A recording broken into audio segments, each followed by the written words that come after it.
ರಾಜ್ಯಸಭಾ ಚುನಾವಣೆಗೆ ಇನ್ನೇನು ಕ್ಷಣಗಣನೆ ಆರಂಭವಾಗಿರುವಂತದ್ದು. ಇಂತಹ ಸಂದರ್ಭದಲ್ಲಿ NDA ಅಭ್ಯರ್ಥಿ ಆಗಿರುವಂತಹ ಕುಪೇಂದ್ರ ರೆಡ್ಡಿ ವಿರುದ್ಧ FIR ಕೂಡ ದಾಖಲಿಸಿರುವಂತದ್ದು. ಇದ್ರ ಬಗ್ಗೆ ನಮ್ಮ ಜೊತೆ ಮಾತನಾಡಲಿಕ್ಕೆ ಸ್ವತಃ ಕುಪೇಂದ್ರ ರೆಡ್ಡಿ ಅವರು ಇದ್ದಾರೆ. ಬನ್ನಿ ಅವ್ರನ್ನೇ ಮಾತಾಡ್ತಾ ಹೋಗೋಣ. ಸರ್, ರಾಜ್ಯಸಭಾ ಚುನಾವಣೆ ಇನ್ನೇನು 2-3 ದಿನ ಇರುವಂತದ್ದು. ಇಂತಹ ಸಂದರ್ಭದಲ್ಲಿ ತಮ್ಮ ಮೇಲೆ ಒಂದು FIR ಕೂಡ ದಾಖಲಿಸಿರುವಂತದ್ದು. ಸರ್ ನೋಡಿ, FIR ಅನ್ನು ದಾಖಲಿಸಿರೋಂಥವ್ರು ಯಾರು? ಕಾಂಗ್ರೆಸ್ನ ಒಬ್ಬ ಶಾಸಕರು. ಈಗ FIR ದಾಖಲಿಸಬೇಕಾದ್ರೆ, ಯಾಕಂದ್ರೆ ಅವ್ರದ್ದು ಸರ್ಕಾರ ಇರೋದ್ರಿಂದ ಅವರ ಮಿಷನರಿಯನ್ನು ಯೂಸ್ ಮಾಡಿಕೊಂಡು ಅವರು ಪೊಲೀಸ್ ಕಂಪ್ಲೇಂಟ್ ಕೊಟ್ಟು ಆ ಮಿಷನರಿಯನ್ನು ಯೂಸ್ ಮಾಡಿಕೊಂಡು ಒಂದು FIR ಅನ್ನು ಮಾಡಿದ್ದಾರೆ. ಈಗ ಅವರು ಈ ರೀತಿ ನಾವೇನಾದರೂ ಮಾಡಿರೋದಕ್ಕೆ ಯಾರು ಇಂಡಿಪೆಂಡೆಂಟ್ನವ್ರ ಹತ್ರ ಪರ್ಚೇಸ್ ಮಾಡಕ್ ಹೋಗಿದ್ದಾರೆ? ಇಂಡಿಪೆಂಡೆಂಟ್ ಎಲೆಕ್ಷನ್ ಅಂದ್ರೆ ಏನು? ಯಾರನ್ನ ಯಾರು ಬೇಕಾದರೂ ಓಟು ಕೇಳ್ಬೋದು. ಈಗ ಮುಂದಿನ ದಿನಗಳಲ್ಲಿ, ಇಂದಿನ ದಿನಗಳನ್ನು ನಾವು ನೆನೆಸ್ಕೊಳ್ತಾ ಹೋದಾಗ ಎಷ್ಟೋ ಎಲೆಕ್ಷನ್ನಲ್ಲಿ ಲಾಸ್ಟ್ ಟೈಮ್ ನಾನು ಸೋತಿದ್ದೀನಿ, ಆವಾಗ 2 ಅಭ್ಯರ್ಥಿಗಳನ್ನ, ನಮ್ಮ ಪಾರ್ಟಿ ಅಭ್ಯರ್ಥಿಗಳನ್ನ, ಇಂಡಿಪೆಂಡೆಂಟ್ ಅವ್ರನ್ನಲ್ಲ, ಆವತ್ತಿನ ದಿನ ಅವರು ವ್ಯಾಪಾರ ಮಾಡಿ ತಗೊಳ್ಳಿಲ್ವಾ? ಅದೇ ರೀತಿ ಅದಕ್ಕಿನ್ನ ಹಿಂದಕ್ಕೆ ಹೋದಾಗ 7 ಜನ 8 ಜನ ನಮ್ಮ ಪಾರ್ಟಿಯ ಶಾಸಕರನ್ನ ಆ ಎಲೆಕ್ಷನ್ಗೆ ಅವ್ರು ತಗೊಳ್ಳಿಲ್ವಾ? ನಾವು ಕಂಪ್ಲೇಂಟ್ ಕೊಟ್ಟಿದ್ವಾ? ಈ ಕಂಪ್ಲೇಂಟ್ ಕೊಡಬೇಕಾದ್ರೆ ಒಂದು ಕಾನೂನಿನ ರೀತಿಯನ್ನು ಆದರೂ ಕೊಡಲಿಲ್ಲ. ಯಾವ ರೀತಿ? ನಾವು ಕಾಂಗ್ರೆಸ್ಸಿನ ಅಭ್ಯರ್ಥಿ ಏನು ಕಂಪ್ಲೇಂಟ್ ಕೊಟ್ಟಿದ್ದಾರೆ ಅಂದರೆ, ಮೊದಲನೇದಾಗಿ 22ರಂದು ನಡೆಯುತ್ತಾ ಇರತಕ್ಕಂಥ ಚುನಾವಣೆ ಅಂತಾರೆ. 22ನೇ ತಾರೀಕಲ್ಲ ಚುನಾವಣೆ ಇರೋದು, 27ನೇ ತಾರೀಕು ಚುನಾವಣೆ. 22 ಚುನಾವಣೆ ಯಾವುದು ಅನ್ನೋದು ನನಗೂ ಗೊತ್ತಿಲ್ಲ. ಇಲ್ಲ ಅವ್ರ ಹತ್ರ ಏನಾದರೂ ಹೊಸ ನೋಟಿಫಿಕೇಶನ್ ಇದ್ರೆ ಅದನ್ನು ಹೇಳ್ಬೋದು. 27ನೇ ತಾರೀಕು ನಡೆಯುವಂಥ ಎಲೆಕ್ಷನ್ಗೆ ನಾವು ಕ್ಯಾನ್ವಾಸ್, ಡೆಮಾಕ್ರೆಟಿಕ್ ಗೌರ್ಮೆಂಟಲ್ಲಿ, ಡೆಮಾಕ್ರೆಟಿಕ್ ಸೆಟಪ್ ಅಲ್ಲಿ ನಾವು ಯಾರನ್ನು ಬೇಕಾದರೂ ಮತ ಕೇಳೋ ಅಂಥದ್ದು, ಒಬ್ಬ ಇಂಡಿಪೆಂಡೆಂಟ್ ಕ್ಯಾಂಡಿಡೇಟ್ ಆಗಿರ್ಬೋದು, ಒಬ್ಬ ಪಾರ್ಟಿ ಕ್ಯಾಂಡಿಡೇಟ್ ಆಗಿರ್ಬೋದು, ನಾನು ಹೆಚ್ಚಿಗೆ ಇರ್ತಕ್ಕಂಥ ಮತಗಳು ಪ್ಲಸ್ ಬೇರೆ ಮತಗಳನ್ನು ನಾವು ತಗೊಳ್ಳೋ ಅಂಥದ್ದು ನಮಗೆ ಹಕ್ಕಿದೆ. ಅದ್ರ ಪ್ರಕಾರ ನಾವು ಕೇಳಿದ್ದೀವಿ. ಆದರೆ ನಾವು ಕೇಳೋದಕ್ಕೆ ಪ್ರಯತ್ನ ಮಾಡೋದಕ್ಕೆ ಮೊದಲು ಕ್ಯಾಂಡಿಡೇಟ್ ಇಂದ ಕಂಪ್ಲೇಂಟ್ ಕೊಡಿಸ್ಲಿಲ್ಲ, ಸರ್ಕಾರದ ಒಬ್ಬ ಪ್ರತಿನಿಧಿ ಇಂದ ಕಂಪ್ಲೇಂಟ್ ಕೊಡಿಸಿದ್ದಾರೆ. ತಮ್ಮನ್ನ ಬೆದರಿಸೋದಕ್ಕೆ ಈ ರೀತಿ ಮುಂದೆ ಅಂದ್ರೆ JDS ಅಥವಾ ಏನು ಶಾಸಕರನ್ನ ಟಚ್ ಮಾಡಬಾರ್ದು ಅನ್ನೋ ಕಾರಣಕ್ಕೆ ಏನಾದ್ರು ಈ ರೀತಿ ಒಂದು ಬೆದರಿಕೆ ಹಾಕುವಂತ ಕೆಲಸವನ್ನು ಮಾಡ್ತಾ ಇರುವಂತದ್ದು? 100%ಗೆ ಬೆದರಿಸೋದಕ್ಕೆ ಆಗಿರಬೇಕು. ಇನ್ನೊಂದೇನಾಗಿದೆ, ಬೆದರಿಸೋದಕ್ಕೆ ಅಲ್ಲ ಅನ್ನೋದಾಗಿದ್ರೆ ಅವರು ಕಾನೂನು ರೀತ್ಯ ಹೋಗ್ಬೇಕಾದ್ರೆ ಈ ಕಂಪ್ಲೇಂಟ್ ಅನ್ನು ಎಲೆಕ್ಷನ್ ಕಮಿಷನರ್ ಕೊಟ್ಟು ಕಾನೂನು ರೀತ್ಯ ಮಾಡಬೇಕಾದ್ರೆ ಎಲೆಕ್ಷನ್ ಕಮಿಷನರ್ ವೆರಿಫಿಕೇಶನ್ ಮಾಡಿ ಪೊಲೀಸ್ ಕಮಿಷನರ್ ಕಳಿಸ್ಕೊಟ್ಟು ಪೊಲೀಸ್ ಕಮಿಷನರ್ ಆ ಕಂಪ್ಲೇಂಟ್ ಅನ್ನ ಮ್ಯಾಜಿಸ್ಟ್ರೇಟ್ ಪರ್ಮಿಷನ್ ತಗೊಂಡು ಇದನ್ನ ರಿಜಿಸ್ಟರ್ ಮಾಡಿ ಅಂತ ಹೇಳ್ಬೋದಿತ್ತು. ಇವರು ಸಡನ್ ಆಗಿ ಸರ್ಕಾರದ ಅಂತ ಅವರ ಮಿಷನರಿಯನ್ನು ಉಪಯೋಗಿಸ್ಕೊಂಡು ಇವತ್ತು ಕಂಪ್ಲೇಂಟ್ ಕೊಟ್ಟಿದ್ದಾರೆ. ಆ ಕಂಪ್ಲೇಂಟ್ ಕೊಟ್ಟಿರೋದ್ರಲ್ಲಿ ಏನೂ ಉರುಳಿಲ್ಲ. 22ನೇ ತಾರೀಕು ಎಲೆಕ್ಷನ್ ಅಂತಾರೆ.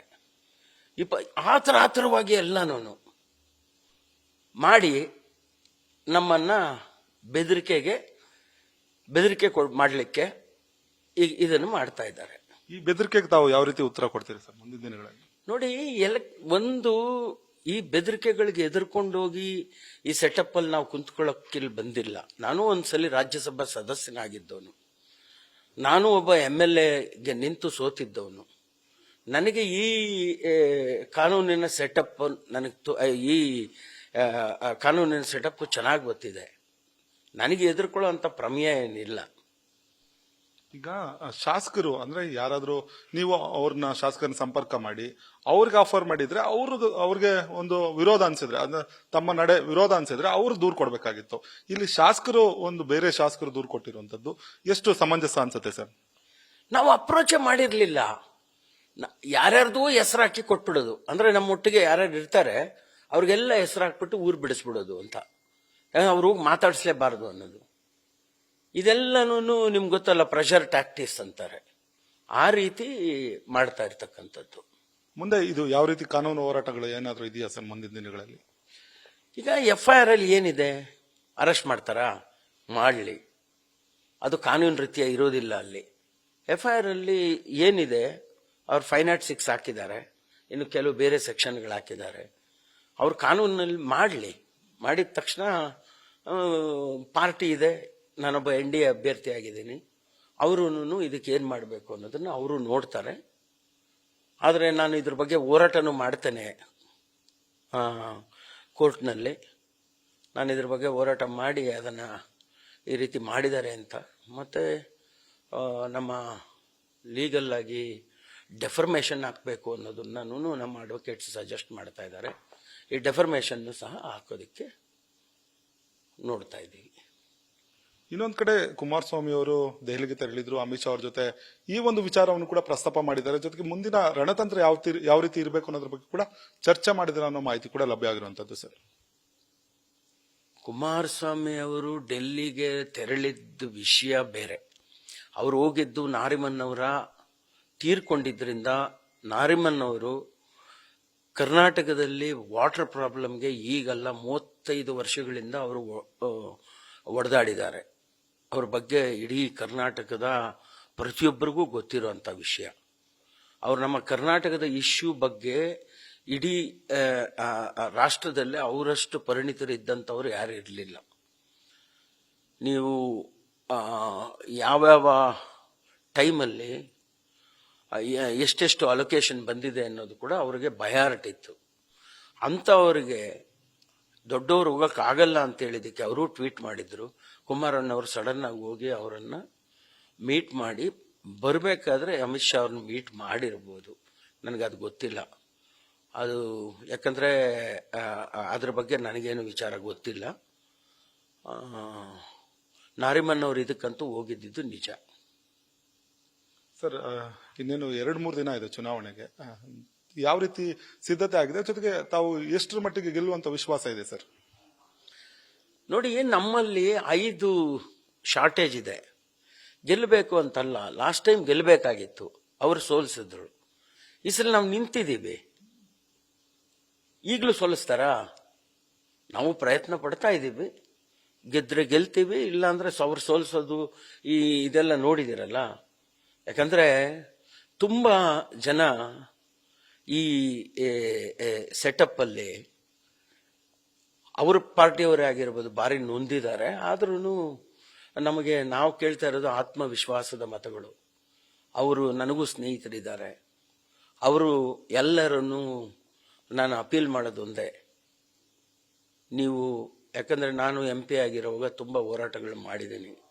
ಏನು ಬೆಳ್ಳಂಡೂರು ಕೆರೆ ಆಗ್ಬೋದು, ಬೆಂಗಳೂರಿನ ಪರವಾಗಿ, ಆಗ್ರಾ ಕೆರೆ ಆಗಿರ್ಬೋದು, ವರ್ತೂರಿನ ಕೆರೆ ಆಗಿರ್ಬೋದು, ಎನ್ವೈರನ್ಮೆಂಟಲ್ ಇಶ್ಯೂ ಆಗಿರ್ಬೋದು, ಟ್ರೀಟ್ಮೆಂಟ್ ಪ್ಲಾಂಟ್ಗಳಾಗಿರ್ಬೋದು, ಇದನ್ನೆಲ್ಲ ಮಾಡಿದ್ದೇನೆ. ನನ್ನ ಸರ್ಕಾರ ಆವತ್ತಿನ ದಿನ ಕುಮಾರಸ್ವಾಮಿ ಅವರೇ ಮುಖ್ಯಮಂತ್ರಿ ಆಗಿದ್ರೂ ಸಹ ನಾನು 500 ಕೋಟಿ ರೂಪಾಯಿ ನಾನು ಪೆನಾಲ್ಟಿಯನ್ನು ಹಾಕ್ಸಿದ್ದೆ. ನಾನು ಅವತ್ತು NGTನಲ್ಲಿ ಹೋರಾಟ ಮಾಡಿದ್ದೀನಿ, ಮತ್ತು ಇದರಲ್ಲಿ ಪಾರ್ಲಿಮೆಂಟಲ್ಲೂ ನಾನು ಹೋರಾಟ ಮಾಡಿದ್ದೀನಿ.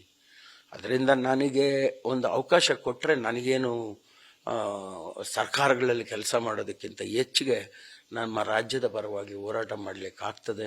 ಅದು ಎಲ್ಲ ಶಾಸಕರಿಗೂ ಗೊತ್ತಿದೆ, ಅವರು ನನ್ನ ಬಗ್ಗೆನೂ ಗೊತ್ತಿದೆ. ಅವರು ನಮಗೆ ವಿಶ್ವಾಸದ ಮತಗಳು ಇಲ್ಲ ಅಂತ ಹೇಳಿದ್ರೆ ನಾವು ಅಪೀಲ್ ಮಾಡ್ಕೊಳ್ತೀವಿ. ಅವರು ನಮಗೊಂದೊಂದು ಮತ ಕೊಟ್ಟರೆ 5 ಮತಗಳು ಶಾರ್ಟೇಜ್ ಇದೆ, ಕೊಟ್ಟರೆ ನಾವು ಈ ರಾಜ್ಯದಲ್ಲಿ ಕೆಲಸ ಮಾಡಬೇಕು. ಇವಿಷ್ಟು ಏನು ಕುಪೇಂದ್ರ ರೆಡ್ಡಿ ಅವರ ಮಾತಾಗಿರುವಂತದ್ದು. ಶಾಸಕರು ದೂರು ಕೊಟ್ಟಿದ್ದಾರೆ, ಸರ್ಕಾರ ಬೆದರಿಕೆ ಹಾಕುವಂತ ಕೆಲಸವನ್ನ ಮಾಡ್ತಾ ಇದೆ. ನಾನು ಕಾನೂನು ಹೋರಾಟವನ್ನ ಮುಂದುವರಿಸ್ತೇನೆ ಅನ್ನೋ ಮಾತನ್ನ ಹೇಳಿರುವಂತದ್ದು. ಕ್ಯಾಮರಾ ಪರ್ಸನ್ ಅವಿರಾಜ್ ಜೊತೆ G Manjunath, news first, Bengaluru. News first ನಿರ್ಭೀತಿಯಿಂದ ನಿಮ್ಮ ಪರವಾಗಿ.